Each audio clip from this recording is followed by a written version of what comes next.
Hey everybody, I know I promised John would be back this week, and it turns out that I was lying. He's at another festival, so he's gone all weekend. So instead you're going to get me, and I'm going to do a potpourri of questions about the Orisha, which we got a big flood of questions about them after we put them out, which makes sense. And so I have 4 or 5 of those to just run through today. They're pretty simple ones. If your Orisha question's not in here, it probably means we already wrote it up for the regular blog, and you'll see it there.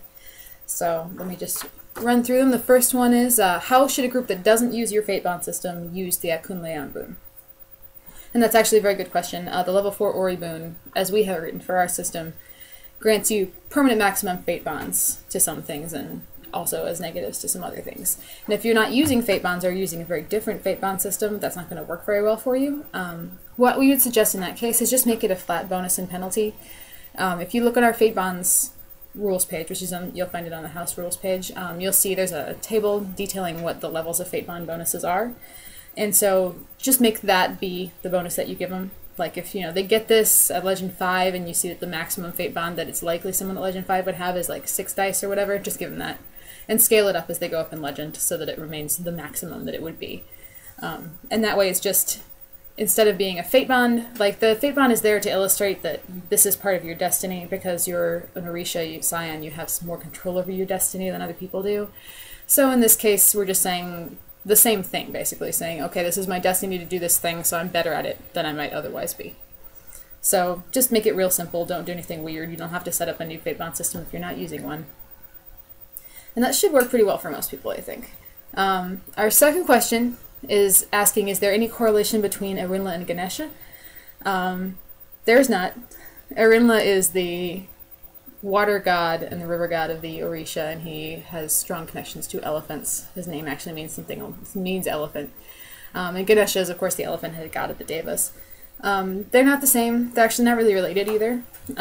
African mythologies and Indo-European mythologies don't have a lot of crossover. I know it can be confusing when you look at 2 pictures of them and they're both dudes with elephant heads, but they actually don't have anything in common. They don't do the same stuff. Erinle is all about natural harmonies, about the natural world, earth and water, and sometimes judging criminals who suck. And then Ganesha is, he's the remover of obstacles. He's a lord of wisdom and transcendence and very different stuff. So, but you're free in your games to decide that maybe they hang out and like have elephant parties or something. I don't know. Whatever you would like to do with them. The next question is just how much of a freaking badass is Eshu? It's one of those questions you can't really answer because I don't know what you're talking about. You could mean anything, but Eshu is a big deal by anybody's standards. He's nobody's favorite, just like the Trickster God is kind of never anybody's favorite because, he's dangerous and frightening and he does bad stuff. But he's still super important because they need him for their divination system. He's the opener of the ways. Without him, you can't do divinations. You can't get knowledge from the gods. You can't communicate between heaven and earth at all. And he's also, they're kind of afraid of him. He's a pretty scary dude.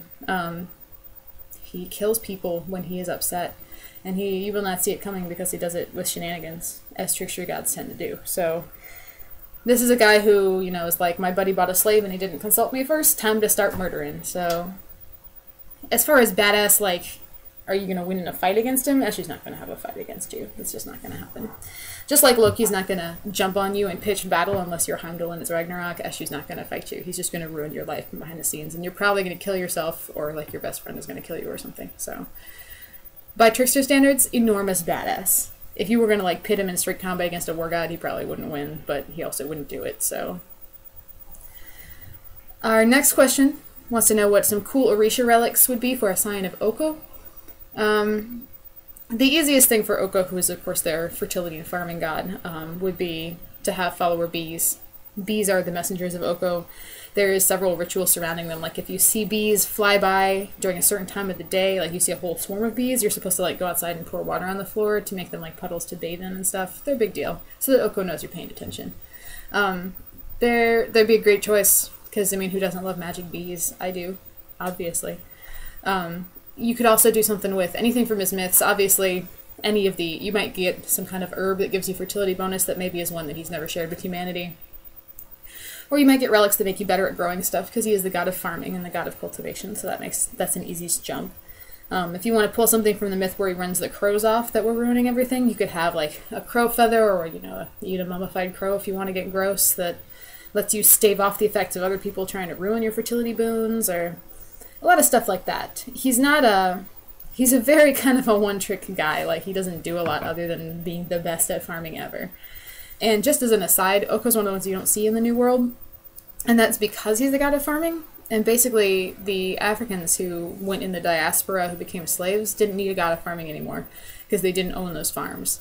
It would be basically like praying to a god to be like, hey, give my white masters better farming stuff, and they were like, fuck them, which is reasonable. So that's why you won't see much of Oko across the water, but he's a huge big deal in Africa because they do own the land. How much food is made off of it definitely matters to them. So, and you could also do something with, you could play with, like, you know, he doesn't do a lot of New World stuff, so all of your stuff's going to be kind of Old World. Maybe other Orisha signs are going to be confused about it. Like if you're running around with Calabash Relics when they all have stuff that's more New World flavored. I think there's a lot of ways to go with it.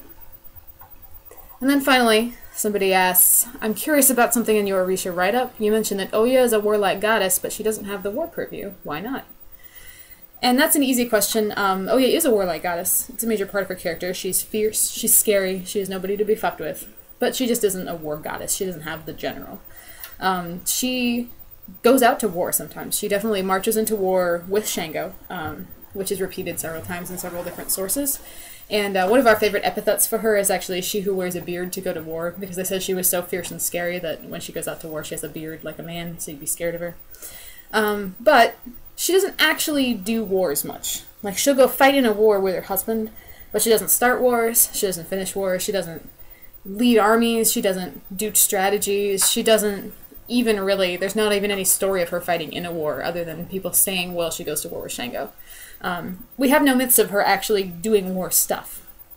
We have myths where she's, you know, doing stuff in her role as the river goddess, and she's doing stuff in her role as the goddess of chaos or the goddess of the sky, which are all scary things that contribute to that whole she's a warlike goddess with a scary aspect idea. But as far as war itself goes, she doesn't do it very much. We know she does it sometimes, but it's obviously not something that she's the super head honcho god of. So we would assume that she has probably 5 to 8 levels of war bones, somewhere in that area. So she's probably no slouch, and she's definitely, you know, a force you don't want to meet on the battlefield. But she's not the general. If you want the general for the Orisha, that would be Ogun, who does start wars and lead wars and run giant campaigns and conquer things and soak the battlefield in the blood of his enemies and his friends at the same time. That guy's a war god. Oya, minor war associations, but not all the way up there. So that was a real quick, like, under 10 minutes, super marathon run through these questions. If you want to know anything else about them, obviously hit me up in the comments. And hopefully next week we will have John back, so that those of you who are tired of listening to me just talk real fast will have something else to look at. And we'll see you guys then.